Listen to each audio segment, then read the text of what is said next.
अपने साथियों के साथ कुछ सलाह मशवरा करने के लिए आया था। इनके कुछ तकालीफ थी, इनके साथ मैंने इनकी तकालीफ सुनी।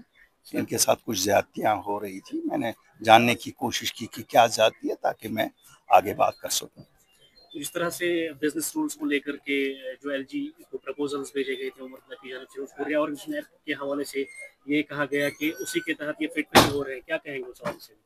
देखिए, न हम असेंबली में हैं और ना हमारा कोई मेंबर असेंबली में है, लेकिन जो कानून के मुताबिक होगा वही होना चाहिए। ऐसा नहीं है कि कानून के मुताबिक जो चीज़ नहीं है वो नहीं होगी।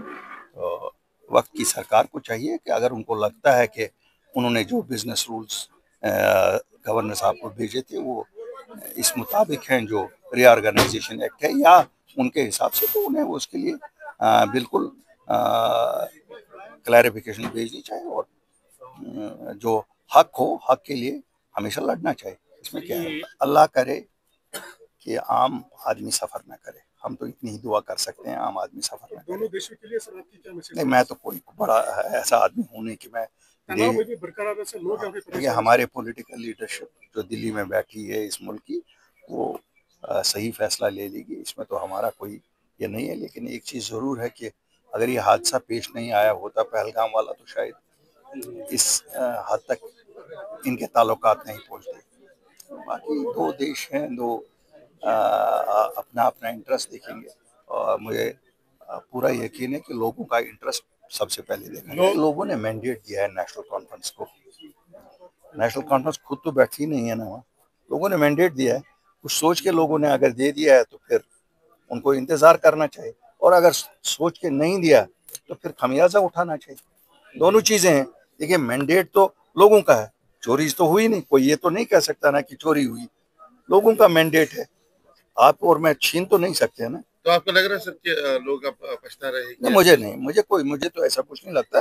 लोगों का हक है कहना कि हमारे काम नहीं हो रहे हैं, और नेशनल कॉन्फ्रेंस को चाहिए उनके काम करने। ये कोई एक्सक्यूज नहीं है कि हमारी चलती नहीं है। जिसको जिसको लगेगा कि नहीं चलती, उसको घर बैठना चाहिए।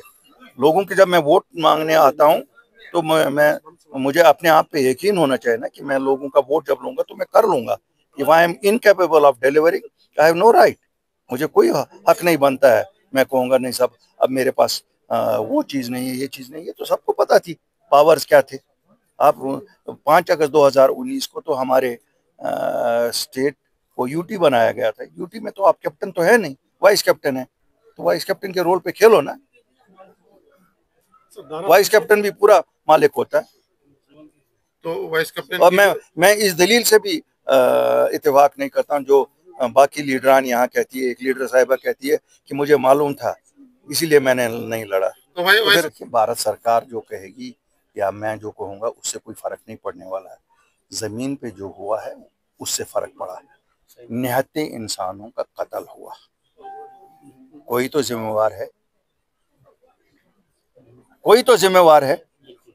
अब बदकिस्मती ये है, ये कश्मीर की सरजमीन पे हुआ।